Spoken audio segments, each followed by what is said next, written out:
The mission statement of Backyard Brains is just neuroscience for everyone. That we want to make the teaching of how the brain works just common. That everybody has a basic understanding of how neurons work and how their own bodies work. And what we want to do for neuroscience, what has happened in the computer and telecommunications industries. We really just want to take it to the next level, and we do that by making the technology accessible to as many people as possible. 한국에서 스타트업을 하고 싶어하는 외국인 창업자들을 위한 스타트업 경진대회인 K-스타트업 그랜드 챌린지 프로그램이라는 게 있는데요. 2019년도와 2016년도에 정말 우수한 성과를 냈던 창업자 두 분을 스튜디오로 모셔봤습니다. 안녕하세요. 안녕하세요. 자기소개와 사업 소개 한번 해주세요. Okay, so my name is Chris. I came to Korea 4 years ago for the program that you mentioned, K-Startup Grand Challenge. And my company is called Imagga. We do image recognition technology, so to make it very simple for your audience to understand, if you're looking for a name of a plant or a flower, you can take a photo, and with our technology, we can analyze the image content, the pixel content, and return the name of the flower or the plant. Our technology is actually integrated in Snapchat. So if you are a Snapchat user, you can use one of the lenses over there, which is called plant lens. And if you're exploring around Korea and curious about a flower and a plant, you just can snap a photo, and right in the Snapchat application, we're going to give you the name of the plant and how you can learn about it and use it. I'm Timothy Marzullo. My company is called Backyard Brains, and we make science equipment to study the electrical signals of living organisms. So the three systems in your body that use electrical impulses to function are your brain, due, your heart, 심장, and your muscles, kunyu. So we make amplifiers to allow students and scientists to easily record these signals and do experiments and investigation. Traditionally, neuroscience equipment has been very big and very expensive, so only people at advanced research universities could do experiments on neurons, 신경세포, but we've made kind of consumer-grade versions, so we've expanded the market. 어쩌다가 한국 시장에 관심을 갖게 됐는지? Korean market is quite interesting for technology companies like ours. You know, if you have like a new technology that comes on the market, if you make it in Korea, you can make it anywhere else, and there's like a huge opportunity to test new things. How about you?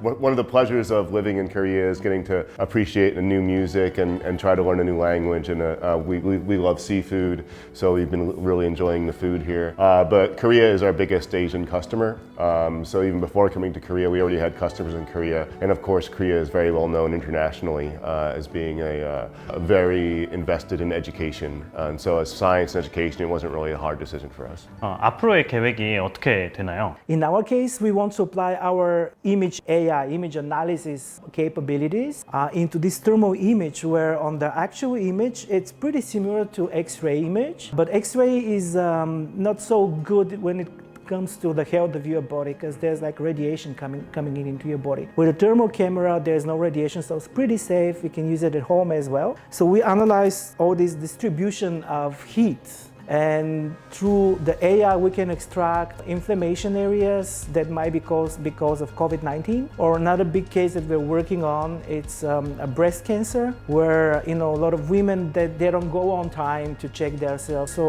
we're working on these two huge cases. Yeah, it's odd, but as a scientist who is running a business, we actually don't spend that much time actually doing science experiments because we're trying to grow the business. But we do try a couple times a month to actually set aside time for experiments. So it is very easy to get ujingo imuno in Korea.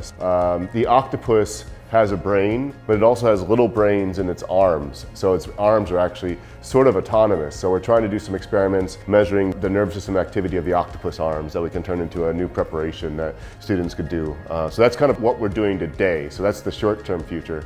In the long-term future, we have a new product where you can control someone over the internet. I can put electrodes on my muscles, and then over the internet, I can stimulate the nerves of someone else. So that's very exciting. Can you make me exercise? Yeah, I could do that. So I can lose weight? Yeah, one muscle at a time. All right, we'll put the electrodes on after we roll. So.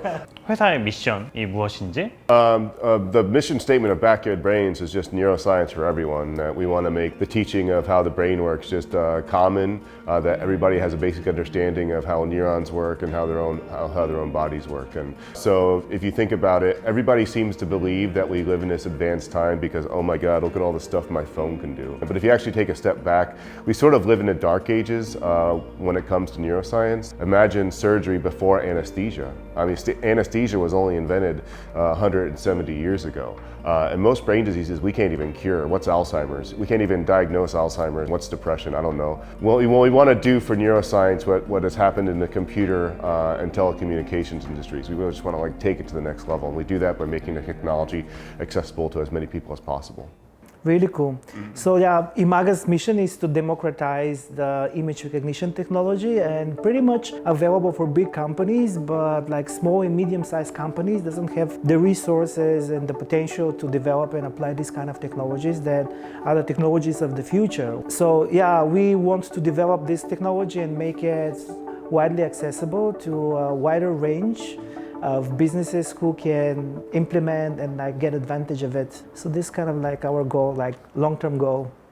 이번에 새로 참가하는 분들한테 줄 만한 팁이 있을까요? Number one, get that first paying customer, because that first paying customer leads to the second paying customer, which leads to the third paying customer. And also people take you more seriously once you actually have people paying for your product or service. So as a business, you've got to be rock solid in trying to get people to believe in your product or your service. So if you're not doing that, you're wasting your time. Number two, learn a little bit of Korean. They don't expect when you go to a business meeting to speak perfect, but if you can say like your name, introduce yourself, this amazing icebreaker, and have like a favorite Korean food, because they're gonna ask you. Don't be shocked if they ask you if you're married or not, if you have kids. So be prepared to take the cultural experience and like go with it. Number three, I'm going to repeat my friend here said, is that you will learn to love seafood. Korean has an amazing seafood culture, and I've had wonderful business meetings over seafood, so just take advantage of that. So what's your favorite? Samnakji.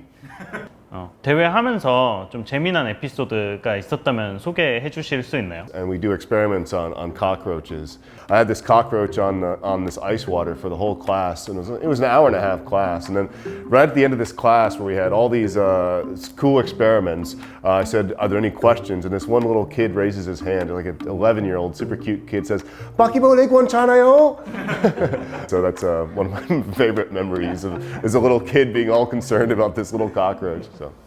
We did have amazing moments as well. So in week 2, first year of the program, and everybody's so excited about the program, of course, doing business, but you're in a different world, you know, want to explore. So one weekend, there was like a French guy, Thibaut, who studied here, and he spoke good Korean. And we all flocked to him, "Hey, Thibaut, organize something for us." So we went to Nami Island. So like super excited, and Nami is so good. We had like so much fun. But all of a sudden, it's dark, 7 p.m., it's dark, we're 20 kilometers away from the pension. No idea how to get there. Public transport, you know, in Korea is super good, but it was somewhere in the mountains. So Thibaut is like so stressed, and he thinks what to do, how to, you know, move these, you know, almost 20 foreigners 20 kilometers away. So he searches on Naver, calls somebody, and, you know, the conversation goes on. So basically, he called a small grocery store close to our pension and told them, "Hey guys, we're staying here, 20 foreigners, we're gonna come, we're gonna do Korean barbecue, we're gonna buy meat, we're gonna buy drinks, so everything. Can you bring us a transportation? Take us to the grocery shop and then bring us to the pension." And the guy said, "Yeah, sure, I'll send." So like 20 minutes later, there was a small bus coming, and all of us were like speechless. This will never ever happen in any other country, free of charge. So that was like one of the kind of like wow experiences in Korea, and that was like amazing. Interesting.